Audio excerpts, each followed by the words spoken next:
Insya Allah kita mulai ya kajian kita usul salatah.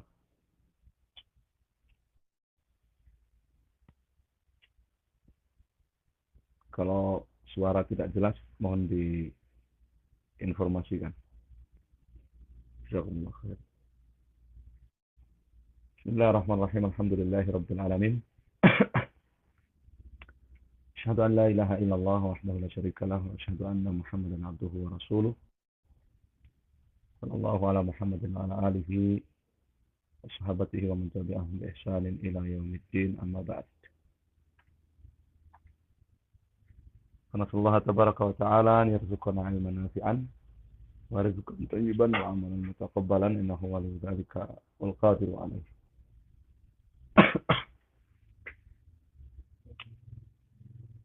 Akhwan fi din a'azakumullah.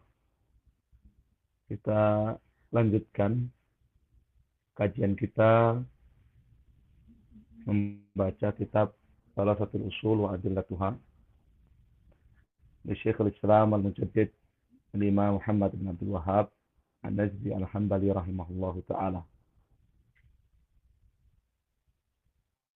Dan kita di pertemuan atau majelis yang keempat.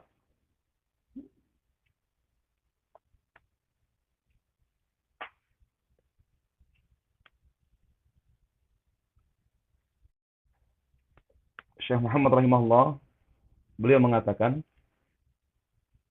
فَإِذَا قِيلَ لَكَ مَا الْأُصُولُ الثَّلَاثَةُ الَّتِي يَجِبُ عَلَى الْإِنسَانِ مَعْرِفَتُهَا. Sebagian pensyarah seperti Ibn Qasim An-Najdi Al-Hambali rahimahullah di Hasyah, beliau menyebutkan bahwasanya dari sini mulai kitab Al-Usul Ats-Tsalatsah. Sebagian yang lain mengatakan bahwa muqaddimah yang kemarin kita baca, 3 muqaddimah itu tulisan Syekh Muhammad bin Abdul Wahhab, hanya saja ditempelkan kepada Al-Usul Ats-Tsalatsah.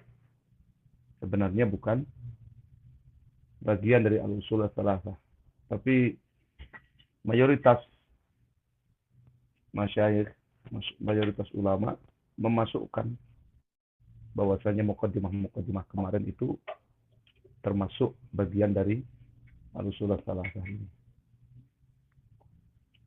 Dan kalau kita lihat metode penyusunannya pun mirip, ya. Metode penyusunannya mirip. Qala rahimahullah, fa idza qila laka mal usul tsalatsatu allati yajibu 'ala al-insani ma'rifatuha. Apa al-usul jama' asal? Asas. Ya. Jadi agama ini ada asas dan ada furu'. Ya, memiliki asas dan memiliki cabang-cabang. Memiliki asas yang jelas dan memiliki perkara-perkara cabang, sebagiannya jelas dan sebagiannya samar, perkara ijtihad.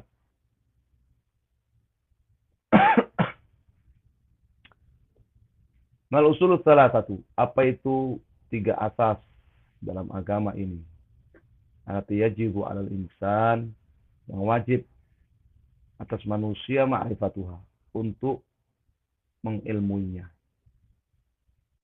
Barang siapa yang tidak mengilmui 3 asas ini, maka dia berdosa.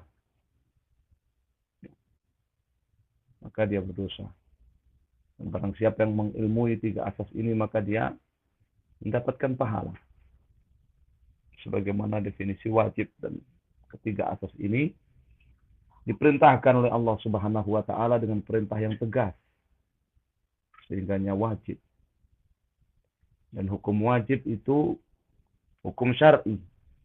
Sehingga nanti Syekh Muhammad rahimahullah akan menyebutkan dalil-dalil dari Al-Quran dan hadis Nabi SAW 3 asas ini.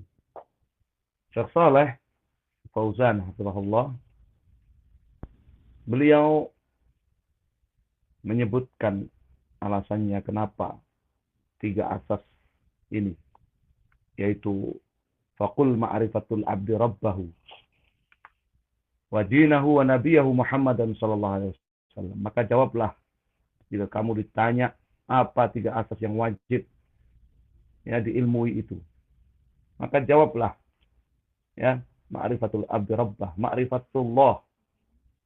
Kemudian ma'rifat din Islam yang kedua, dan yang ketiga ma'rifatu Nabi sallallahu alaihi wasallam.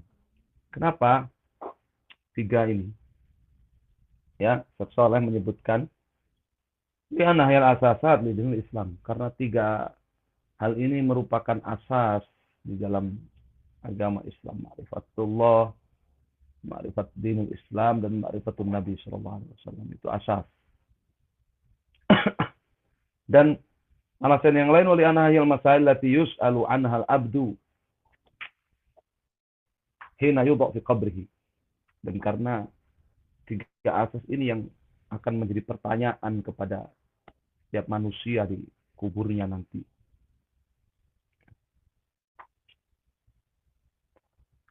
Syekh Shalih Al-Utsaimin di syarah Al-Usul Tsalatsah menjelaskan kenapa 3 perkara ini asas. 3 perkara ini asas di dalam agama kita. Tidak ada satupun amalan dalam agama ini ataupun keyakinan melainkan harus memenuhi 3 asas ini. Ya, harus memenuhi 3 asas ini. Salat misalnya, ya, dia harus ikhlas, ya lillah, ma'rifatullah, dan dia harus sesuai dengan tuntunan Rasul SAW, ma'rifatun Nabi SAW, dan pelakunya haruslah seorang Muslim, ma'rifat dinil Islam. Semua, ya, semua amalan maupun keyakinan, ucapan dalam Islam harus memenuhi 3 asas ini. Wallahu a'lam.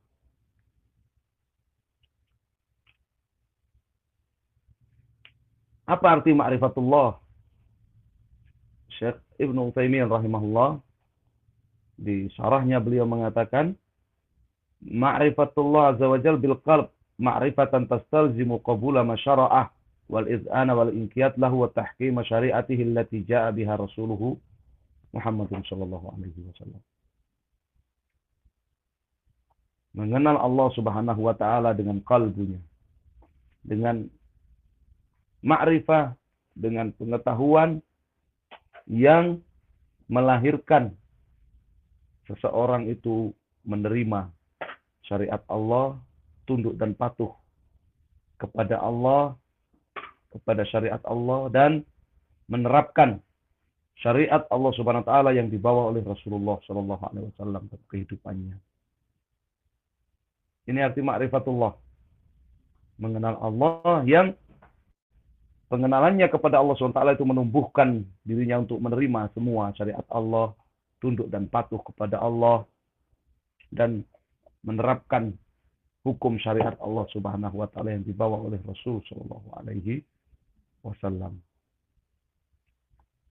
Ini pengertian ma'rifatullah, dan ma'rifatullah ini sudah lewat di awal kitab Ushul Tsalatsah mencakup ma'rifat al-wujud, ya, wa ma'rifat al-rububiyah, dan ma'rifat al-uluhiyah, dan ma'rifat al-asma' wa sifat.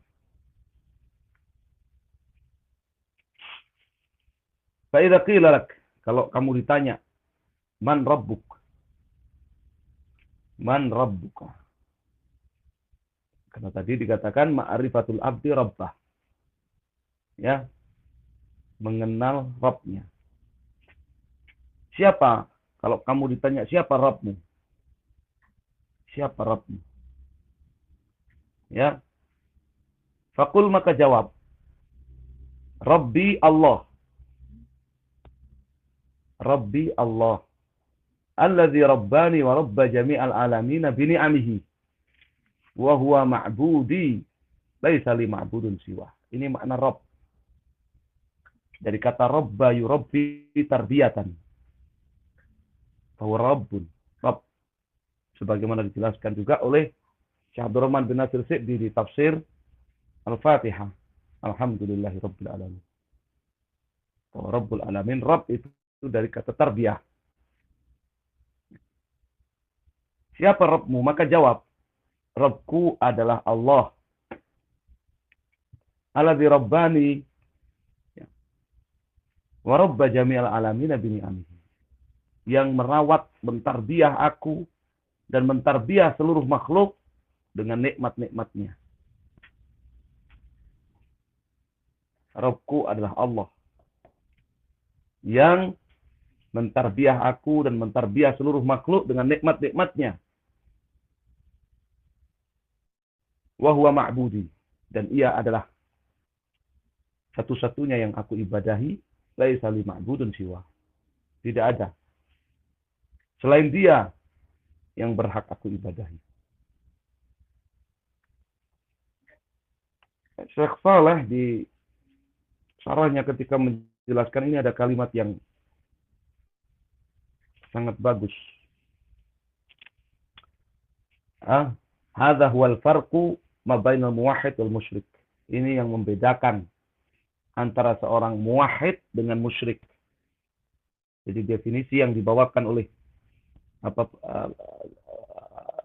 pengertian Rabb yang dibawakan oleh Rabbul Alamin yang dibawakan oleh Syekh Muhammad di Al-Usul Tsalatsa ini yang membedakan antara muwahhid dengan musyrik. Yang membedakan antara muwahhid dengan musyrik. Kata beliau, Al-muwahhid yaqul Rabbi Allah wa huwa ma'budi laisa li ma'budun siwa. Muwahhid itu dia akan mengatakan Rabbi Allah. Rabbi Allah. Rabbku adalah Allah wa ma'budi, dan ia adalah satu-satunya yang aku ibadahi, laisa li ma'budun siwa. Tidak ada bagiku Rabb yang lain.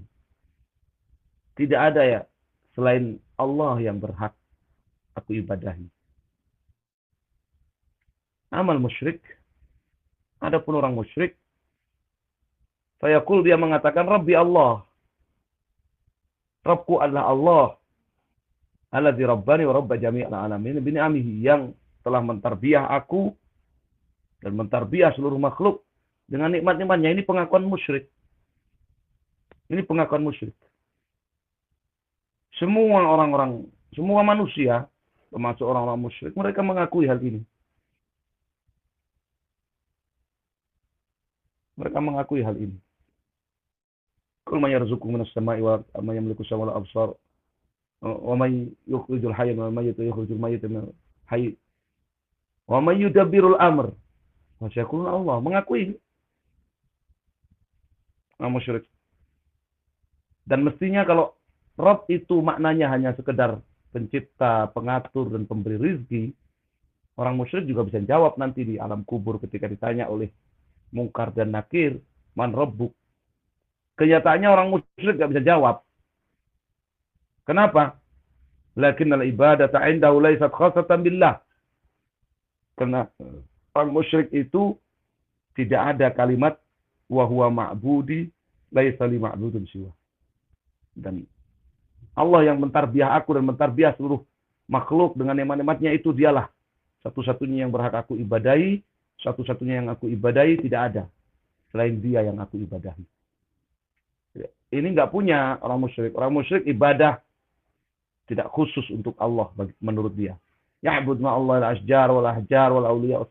Dia beribadahnya nggak khususnya kepada Allah. Dia beribadah kepada Allah, tapi juga beribadah kepada pepohonan, bebatuan, wali-wali, orang-orang soleh, wal-kubur, dan kubur. Falidzalika syara musyrikan. Oleh karenanya dia menjadi musyrik dalam yanfa'ul iqrar birrububiyah lam yadkhul fil Islam. Pengakuannya terhadap rububiyah bahwa Allah itu Rabbnya. Ya, Allah itu yang memberi rezeki dia, yang menciptakan dia, yang mengatur segala urusan, itu tidak bermanfaat buat dia. Tidak menjadikannya masuk Islam. Oleh karenanya di alam kubur dia nggak bisa jawab. Ya, padahal di dunia dia mengakui. Ya, ini membuktikan bahwa pertanyaan atau fitnah kubur, pertanyaan alam kubur itu membuktikan kebenaran apa yang disebutkan oleh Syekh Muhammad rahimahullah, bahwasanya kalau ditanyakan Rabbuka, siapa Rabbmu, tidak cukup.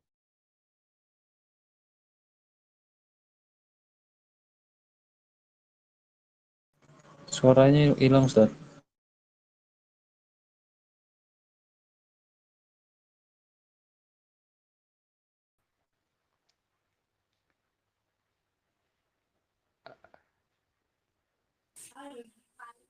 Afwan, Ustaz, nggak ada suaranya, Ustaz.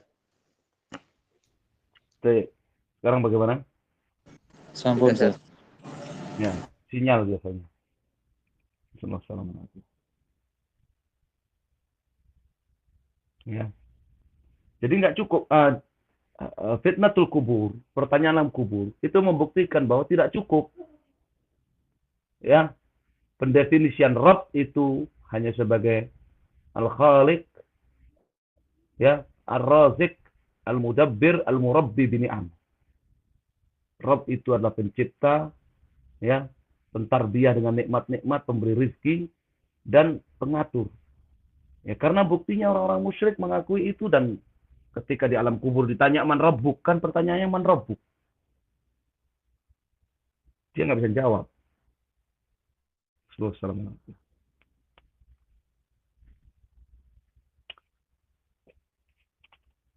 Sampai dia menjadikan Rabb-nya itu satu-satunya yang berhak diibadahi. Ya, tidak ada yang berhak diibadahi kecuali Allah Subhanahu wa taala. Wa huwa ma'budi laisa li ma'budun siwa. Ya.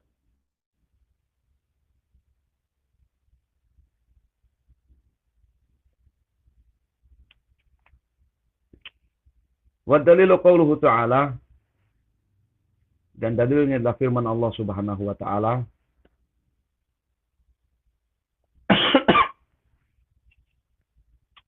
Alhamdulillahi Rabbil Alamin. Syekh Muhammad mengatakan dalil bahwa Rabbku itu adalah Allah yang telah mentarbiah aku dan seluruh makhluk dengan nikmat-nikmatnya, dan dialah satu-satunya yang aku ibadahi. Tidak ada satupun selain dia yang aku ibadahi. Dalilnya adalah surat Al-Fatihah. Alhamdulillahi Rabbil Alamin. Alhamdulillahi Rabbil Alamin. Segala puji hanyalah milik Allah Subhanahu wa taala. Pujian yang sempurna, yang maha sempurna, itu hanyalah milik Allah Subhanahu wa taala. Allah maha terpuji zatnya, Allah maha terpuji nama-namanya, Allah maha terpuji sifat-sifatnya, Allah maha terpuji perbuatan-perbuatannya, Allah maha terpuji hukum syar'inya, Allah maha terpuji takdirnya, Allah maha terpuji balasannya. Itu makna alhamdulillah. Rabbil Alamin. Rabbil Alamin. Ini tadi. Ya. Rabbil Alamin. Yang mentarbiah seluruh makhluk dengan nikmat-nikmatnya. Dan dialah satu-satunya yang berhak diibadahi oleh seluruh makhluk. Tiada sekutu baginya. Wa kullu ma siwallahi a'lam. Apa saja selain Allah itu adalah alam. Wa ana wahidu min dzalikal alam. Dan aku adalah salah satu dari alam itu. Alam yakni makhluk. Ya. Alam itu makhluk. Ya. Ini seperti perkataan seperti firman Allah, innallaha rabbi wa rabbukum fa'buduh. Hadza siratal mustaqim. Sesungguhnya Allah adalah Rabbku dan Rabb kalian, maka beribadahlah kalian hanya kepadanya, tauhidkan dia. Itulah siratal mustaqim. Itulah siratal mustaqim. Dan di sini katakan wa ana wahidu min dzalikal alam. Aku adalah salah satu dari alamin. Ya, yaitu innallaha rabbi wa rabbukum.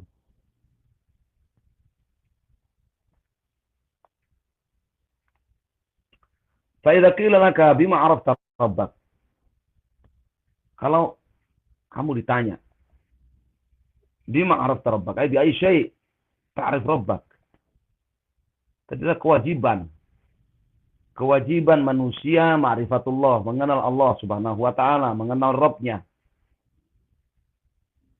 Dan bahwasannya tidaklah seseorang itu dikatakan dia mengenal Allah, dia ma'rifatul Rabb, ma'rifatullah, sampai dia memberikan segala ibadahnya hanya kepada Allah satu-satunya, tiada selain Allah yang dia ibadahi.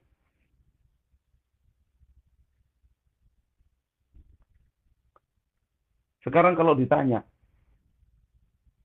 bima arafta rabbak, bi ayyi syai' ta'rif rabbaka? Dengan apa kamu bisa ma'rifatullah? Dengan apa kamu bisa menunaikan kewajiban itu, yaitu ma'rifatullah? Dengan apa?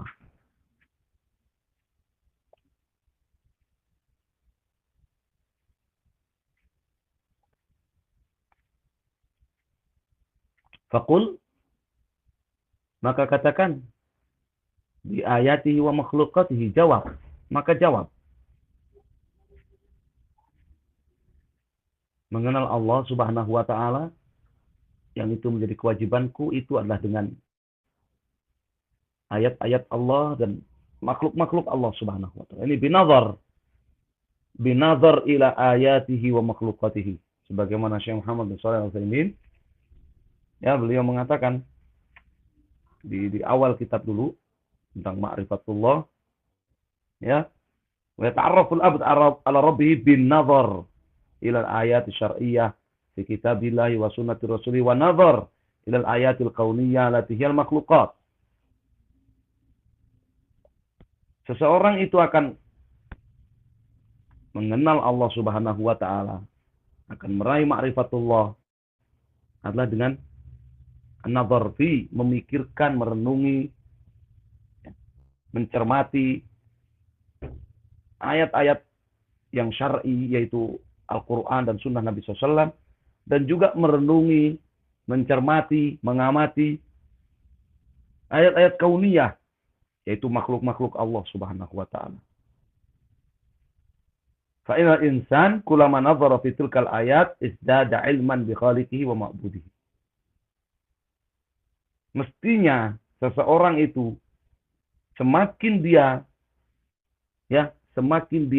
mencermati, merenungi, mempelajari Al-Quran, Sunnah, demikian juga makhluk-makhluk Allah Subhanahu wa taala, maka dia semakin kenal kepada Khalik-nya, semakin kenal kepada Rabb-nya.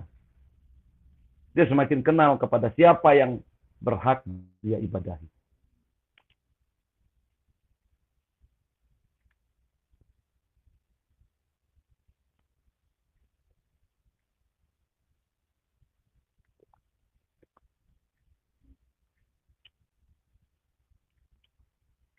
Wa min ayatihi, jadi ada ayat syar'iyyah, ada ayat kauniyah. Syekh Abdurrahman bin As-Sa'di di tafsir itu, di tafsir surat Muhammad, ya,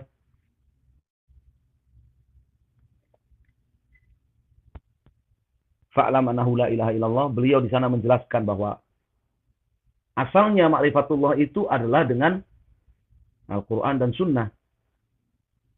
Adapun ma'rifatullah dengan mempelajari, mengamati, mencermati makhluk, tanpa ma'rifatullah melalui ayat-ayat syar'iyyah, Al-Quran, Sunnah atau wahyu Allah SWT, maka tidak akan sempurna. Tidak akan sempurna.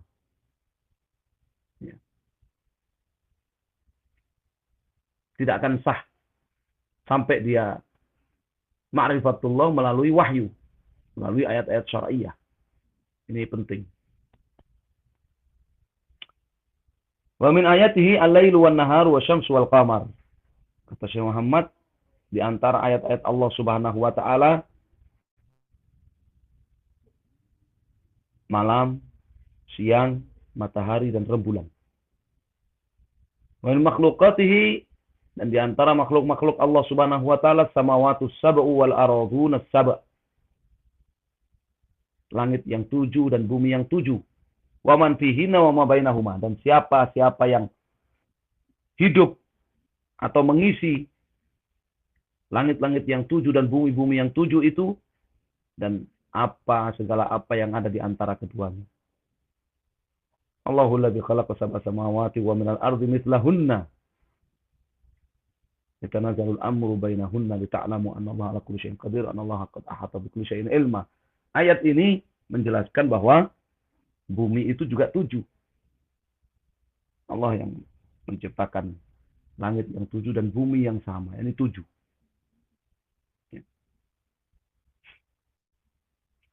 Dan Syekh Saleh beliau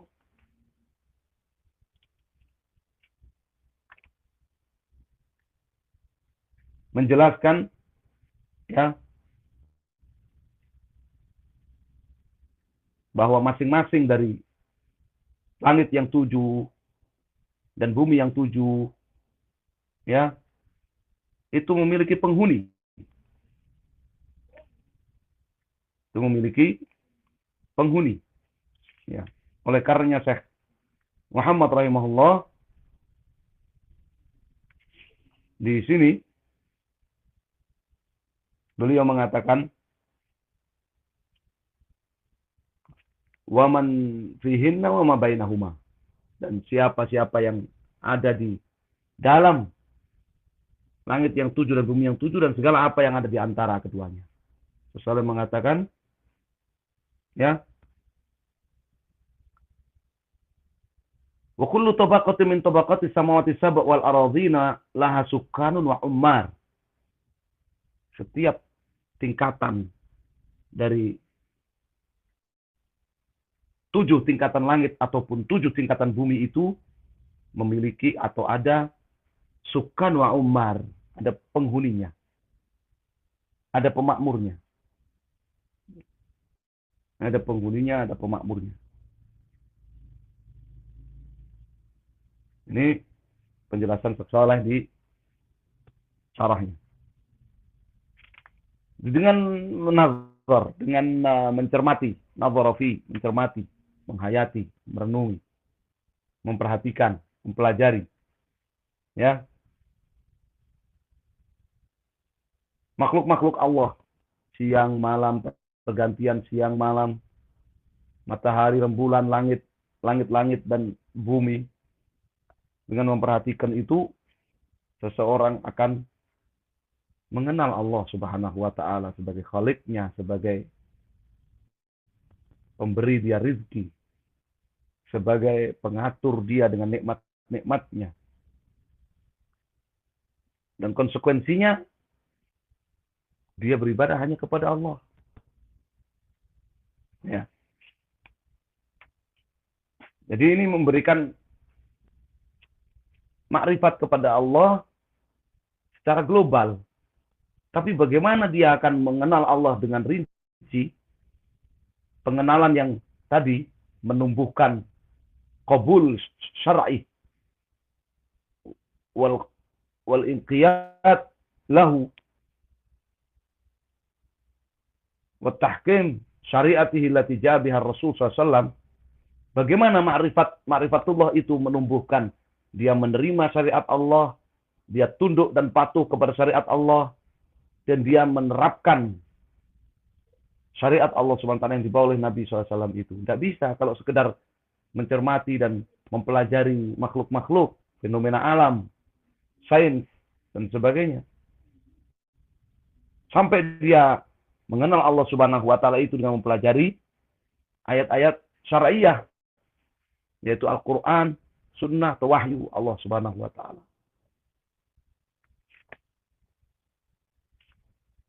Apa dalilnya bahwa siang, malam, matahari, rembulan, langit yang 7, bumi yang 7 itu adalah ayat-ayat, ya, dalil, bukti yang menunjukkan Allah Subhanahu wa taala itu ada. Allah Subhanahu wa taala itu yang menciptakan, yang memberi rizki, yang mengatur seluruh makhluk dengan nikmat-nikmatnya. Dan dialah satu-satunya yang berhak diibadahi. Apa dalilnya dari Al-Quran? Qauluhu ta'ala, kata Syekh Muhammad, firman Allah Subhanahu wa taala surat Fussilat ayat 37, wa qauluhu ta'ala, dan firman Allah Subhanahu wa taala di surat Al-A'raf 54 ayat yang ke-54. Ada dua dalil yang dibawakan oleh Syekh Muhammad. Kita baca. Dalil pertama, surat Fussilat ayat 37. Min ayatihi al-lailu wan-naharu wasyamsu wal-qamar. Dan di antara ayat-ayat Allah, di antara tanda-tanda yang menunjukkan bahwa Allah Subhanahu wa taala dialah Al-Khaliq, Ar-Razik, Al-Mudabbir bi ni'amihi, dialah satu-satunya yang berhak diibadahi. Tiada sekutu baginya. Adanya malam, siang, matahari dan rembulan. La tasjudu lisyamsi wala lilqamar. Maka jangan kalian sujud kepada matahari, jangan pula kepada rembulan. Wasjudu lillahi alladzi khalaqahunna in kuntum iyyahu ta'budun. Tapi sujudlah kalian hanya kepada Allah yang menciptakan mereka. Jika kalian benar-benar beribadah hanya kepadanya, jika kalian mentauhidkannya. Ya. Ini namanya apa? Illah. Alasan. Ya. Alasan. Kenapa nggak boleh? Kenapa nggak boleh sujud kepada matahari dan rembulan ataupun makhluk-makhluk Allah? Sujud hanya kepada Allah. Karena Allah yang menciptakan mereka. Ciptakan matahari dan rembulan. Allah yang menciptakan siang dan malam dan menciptakan matahari dan rembulan. Yang mengatur matahari dan rembulan. Dan bahwasanya mengetahui ayat-ayat Allah berupa siang, malam, matahari, dan rembulan, kalau tidak sampai ibadah hanya kepada Allah, tidak bermanfaat. Apalagi kok malah dia beribadahnya kepada matahari dan rembulan, sujud kepada matahari dan rembulan. Ya. Al-Mu'allimi di kitab tentang ibadah, Al-Mu'allimi Al-Yamani, di kitab tentang pembahasan tentang ibadah, judulnya apa ya? Raful Iltiyab atau apa? Sujud ya kepada makhluk, kepada selain Allah Subhanahu wa taala disepakati oleh para ulama itu adalah syirik akbar. Apapun motifnya. Apapun motifnya. Ini memberikan pelajaran kepada kita bahwa asal sujud, hukum asalnya sujud kepada selain Allah Subhanahu wa taala. Ya. Hukum asalnya sujud itu adalah ibadah. Maka kalau dia diberikan kepada selain Allah, maka syirik. Sedangkan di syariat-syariat terdahulu ataupun sujudnya malaikat kepada Adam ataupun sujudnya penghormatan yang diberikan oleh Yakub, oleh anak-anak Yakub kepada Yusuf, sujud penghormatan syariat terdahulu, ya. Maka itu pengecualian, karena itu ibadah kepada Allah Subhanahu wa taala. Malaikat itu beribadah kepada Allah Subhanahu wa taala. Menjalankan perintah Allah Subhanahu wa taala. Dia tunduk dan patuhnya kepada Allah Subhanahu wa taala. Allah perintahkan sujud. Bukan malaikat itu tunduk dan patuh kepada Adam, bukan. Ya. Demikian sujud penghormatan. Dan Ibnu Katsir rahimahullah di tafsir surat Yusuf, di akhir tafsir surat Yusuf sudah menjelaskan. Seandainya sahih kejadian Mu'adz ibn Jabal yang sujud kepada Nabi SAW, maka setelah kejadian itu Nabi melarangnya, maka tidak boleh lagi sujud kepada makhluk. Dan sujud hanya kepada Allah Subhanahu wa taala, sedangkan sujud kepada makhluk maka itu adalah syirik akbar. Maka tidak ada istilah sujud itu perbuatan yang multitafsir. Bisa bermakna ibadah, bisa bermakna tidak. Allah Subhanahu wa taala katakan di sini, la tasjudu lisyamsi wala lilqamar wasjudu lillahi alladzi khalaqahunna in kuntum iyyahu ta'budun. Ini hanya contoh. Jangan kalian sujud kepada matahari dan rembulan, ini contoh. Sujud hanya kepada Allah kalau kalian Benar-benar beribadah hanya kepadanya. Dan Allah katakan wa anal masajid lillahi fala tad'u ma'allahi ahada. Wa anal masajid, al-masajid salah satu tafsirnya adalah apa? Badan kita yang dipakai untuk sujud, alat sujud. Itu hanyalah untuk Allah, hak Allah. Maka jangan kalian beribadah, sujud disebut ibadah kepada selain Allah Subhanahu wa taala.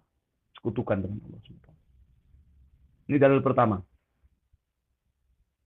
Jadi mengenal Allah Subhanahu wa taala melalui makhluk-makhluk Allah Subhanahu wa taala itu tidak bermanfaat ketika kemudian tidak beribadah kepada Allah Subhanahu wa taala satu-satunya. Apalagi justru malah beribadah kepada makhluk.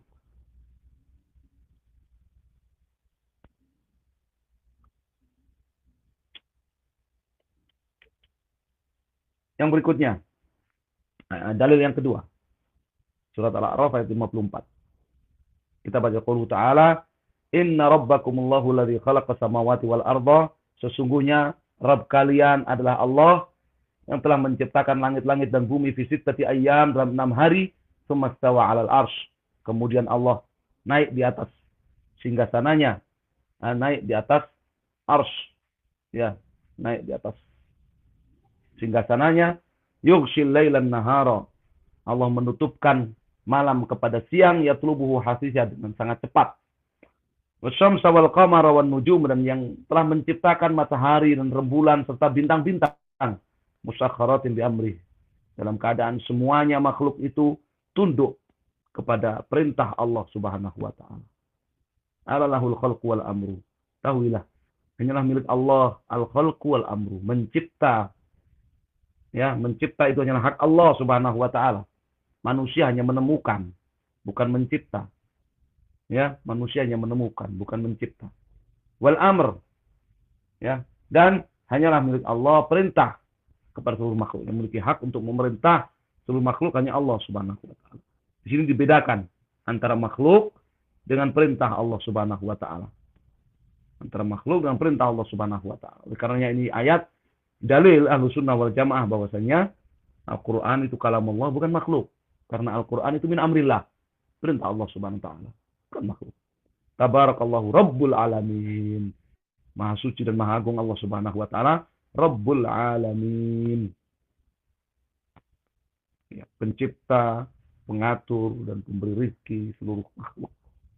Ya, ayat ini ya menjelaskan ya sebagaimana ayat sebelumnya bahwa Rabb kita adalah Allah Subhanahu wa taala. Rabb kita adalah Allah Subhanahu wa taala, dan di antara sifat Allah Subhanahu wa taala adalah mencipta, dan itu kekhususan Allah Subhanahu wa taala mencipta. Selain Allah adalah makhluk tidak mencipta. Ya. Makanya dalam ayat yang lain Allah mengingkari orang musyrik, ayusyirikuna ma la yakhluqu syai'an wa hum yukhlaqun. Kalian menyekutukan Allah dengan sesuatu yang tidak mencipta, tapi mereka adalah makhluk yang dicipta. Ya. Dan sifat Allah Subhanahu wa taala memerintah, berfirman, memerintah. Perintah Allah Subhanahu wa taala dengan firman-Nya. Ya, Allahul khalqu wal amr. Kemudian Syekh Muhammad rahimahullah memberikan kesimpulan war-rabbu huwal ma'bud, dan Rabb yang menciptakan langit bumi, ya, menciptakan siang malam, mengatur dan memberikan rezeki ke semuanya dan memerintah mereka semuanya. Itu adalah al-ma'bud, satu-satunya yang berhak diibadahi. Al-ma'bud, satu-satunya yang berhak diibadahi. Kata Syekh Ibnu Utsaimin, "Ar-Rabb huwal ma'bud ay huwal ladzi yastahiqqu an yu'bad." Ar-Rabb huwal ma'bud. Rabb adalah al-ma'bud. Maknanya ya, Ar-Rabb yang seperti tadi sifat-sifat yang disebut dalam Al-Qur'an, dialah satu-satunya yang berhak untuk diibadahi.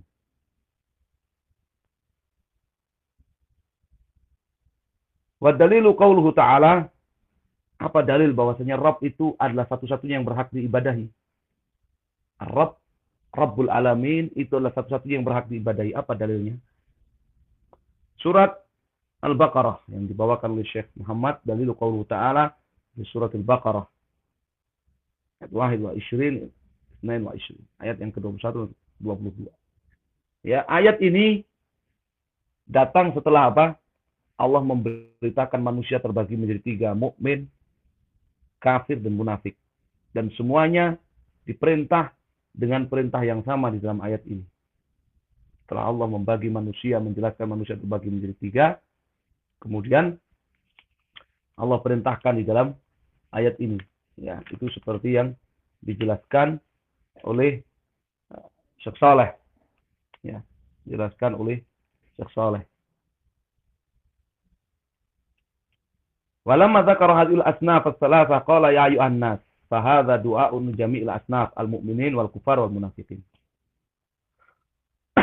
Setelah Allah SWT menyebutkan tiga golongan manusia, mukmin, kafir, dan munafik, Allah kemudian berfirman, ya ayyuhan nas, u'budu rabbakum. Maka ini adalah seruan kepada semua golongan manusia tadi.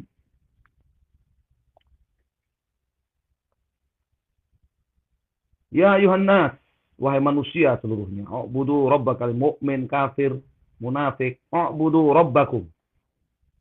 Beribadahlah kalian kepada Rabb kalian.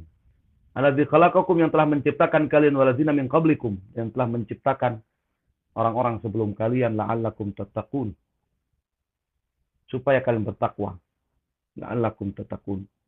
Ay min ajli an tahsulu 'ala taqwa, supaya kalian bertakwa. Dengan beribadah kepada Allah Subhanahu wa taala maka kalian bertakwa. Alladzi ja'ala lakumul arda firashan ay mihadan nastamti'u fiha min ghairi masyaqqatin wala ta'ab. Kama yanamul insan ala firasyih.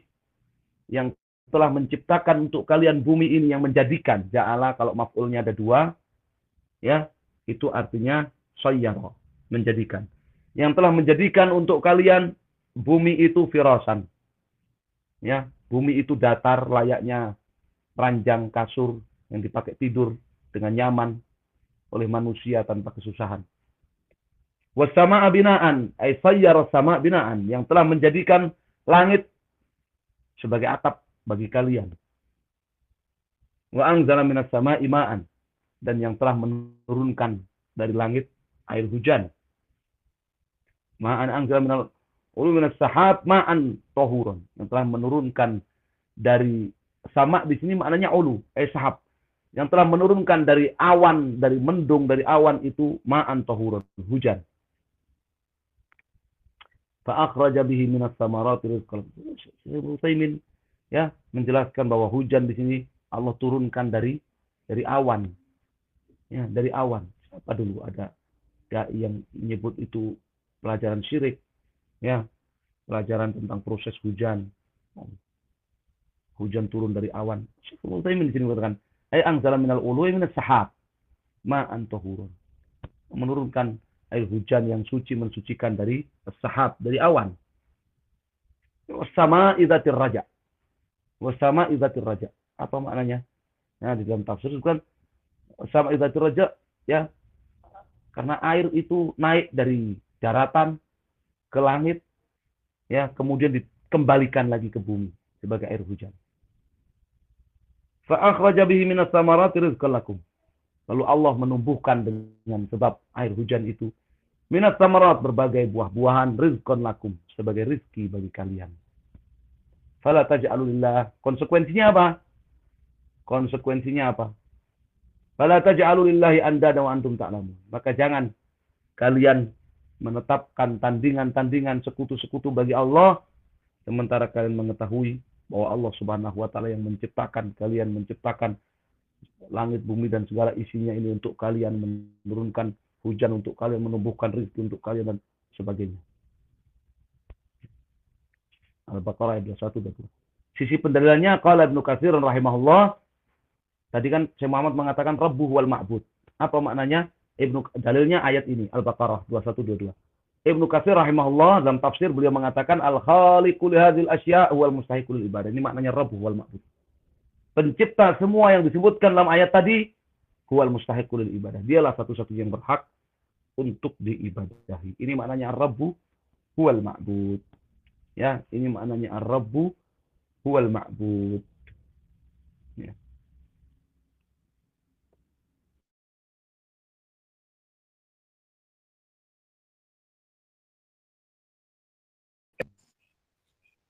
Kalau nggak ada suara lagi itu.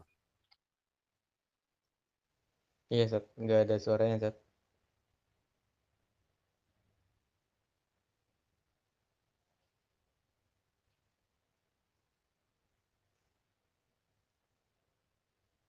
Halo, ada suara apa tidak? Halo? Iya, 6, Ustaz. Ya, Baru ada ya. lagi, Ustaz. Ya, Ya, Ustaz. kita cukupkan sampai di sini insya Allah, dan insya Allah kita lanjutkan di pertemuan yang akan datang tentang ta'rif ibadah, kemudian anwa' al-ibadah dan hukum ibadah. Ya, insya Allah. Dan dari sini kita tahu bahwasanya namanya ma'rifatullah itu tidak sah tanpa ibadah kepada Allah Subhanahu wa taala. Makanya kita harus mengetahui apa itu ibadah.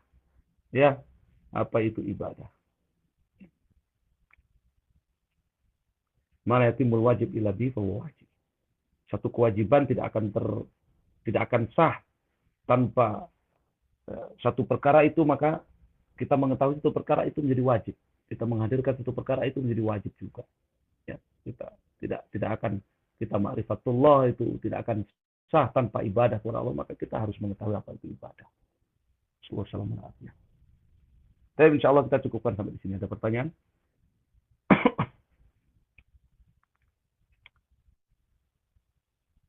Tidak ada ya. Jazakumullah khairan. Wallahu ta'ala a'lam. Sallallahu ala Muhammadin sallallahu alaihi wasallam. Alhamdulillahirabbil alamin. Assalamualaikum warahmatullahi wabarakatuh. Waalaikumsalam.